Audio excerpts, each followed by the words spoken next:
Je voudrais, au nom du gouvernement provisoire, et spécialement au nom du ministre Jean Beauvois Dawson,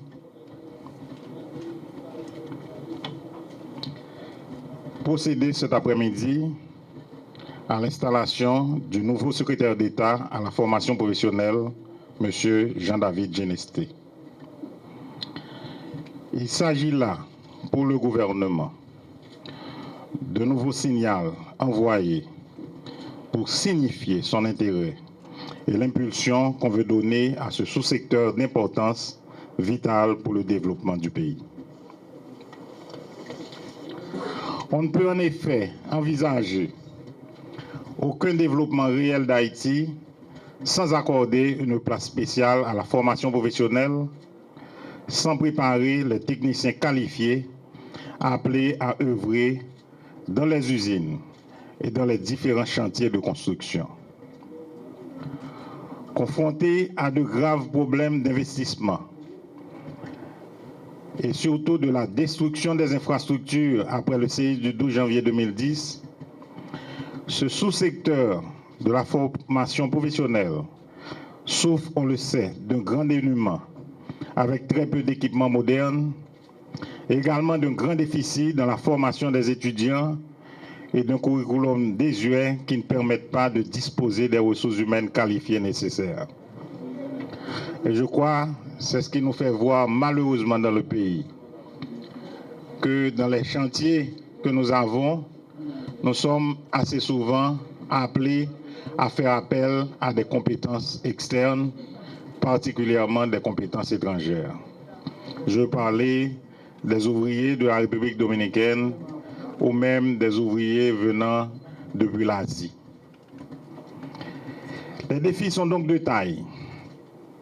Malgré la raréfaction continue des ressources pour répondre aux besoins du sous-secteur, il nous faut donc innover et trouver des alternatives viables pour renouveler les équipements et former les techniciens qualifiés dont le pays en a besoin.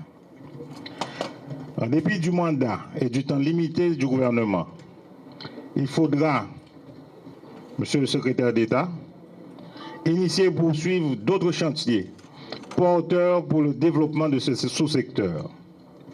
Heureusement qu'un document de politique pour la réforme de la formation professionnelle est disponible et offre déjà des pistes pour la refondation du sous-secteur dont on parle. Je salue donc les actions menées par votre prédécesseur, la secrétaire d'État sortante, Marina Gourd, notamment dans la construction et le rééquipement des centres de formation professionnelle. Et j'en suis particulièrement témoin des grands efforts produits par Marina pour mener à bien le sous-secteur qui lui a été confié pendant ces dernières années. Donc, avec toi, mon cher David, ce sera donc un acquis de plus pour les prochaines actions que la formation professionnelle doit produire dans notre pays.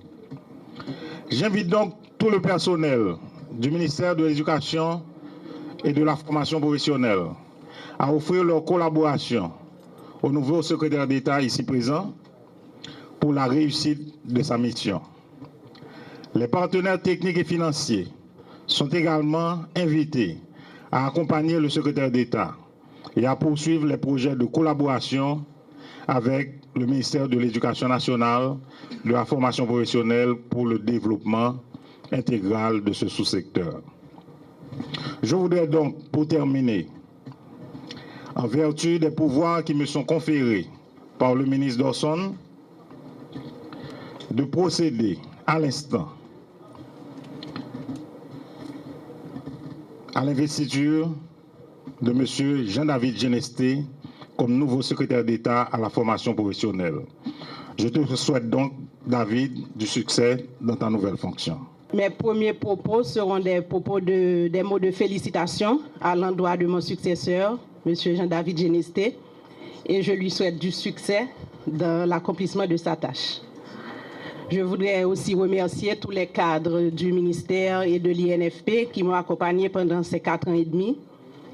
Et je veux en quelques mots dire, comme je vois qu'il y a certains parlementaires dans la salle, qu'au niveau de la gouvernance, lors de mon passage, on a eu un projet de loi sur la formation professionnelle qui est au Parlement. Donc nous comptons avec l'appui du nouveau secrétaire d'État et du ministre, ce sont quand même 2 anciens parlementaires, qu'ils fassent œil qui va pour réguler le secteur de la formation professionnelle.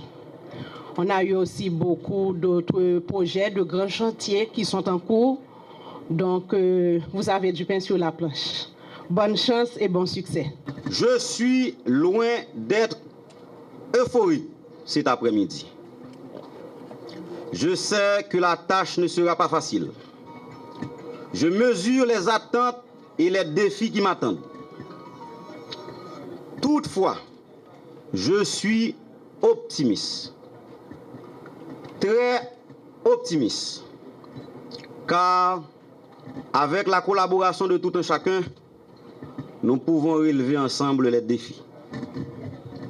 Monsieur le ministre, distingués invités, je place ma fonction de secrétaire d'État à la formation professionnelle cet après-midi sous le signe de l'humilité, du travail bien fait, de la modernité et de la rectitude. J'assumerai mes fonctions ou encore mes responsabilités dans la loyauté, l'équité, la droiture à l'endroit de chaque membre du personnel de l'institution, quelles que soient ses convictions politiques, philosophiques ou idéologiques. Dans mes décisions, j'aurai comme boussole la Constitution haïtienne de 1987 amendée et les lois de la République. À tout le personnel, je donne la garantie que nous allons entretenir une relation de confiance. Nous allons instaurer un climat de dialogue permanent et constructif, gage de notre efficacité. J'en appelle donc à la participation de tous les cadres techniques, tout le personnel sans distinction aucune. Le temps est court, très court, et le travail est immense. Cependant, on peut toujours réaliser des choses extraordinaires dans un temps record. Pour ma part, je vous assure que je ferai mon travail avec passion. Car comme pour reprendre le grand philosophe allemand Hegel, rien de grand ne se fait sans passion. Monsieur le ministre, honorables parlementaires, anciens et nouveaux, je m'adresse aux nouveaux, distingués invités, durant mon passage à la Secrétaireté d'État à la formation professionnelle, parmi les nombreux objectifs que je me suis fixés, patientez de souligner 2 qui me tiennent à cœur.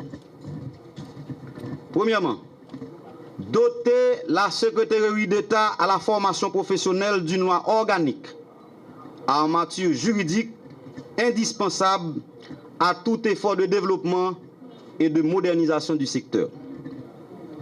2. Produire un travail d'enquête pour mieux connaître le secteur de l'enseignement professionnel dans ses grandes potentialités et faiblesses afin de mieux l'encadrer.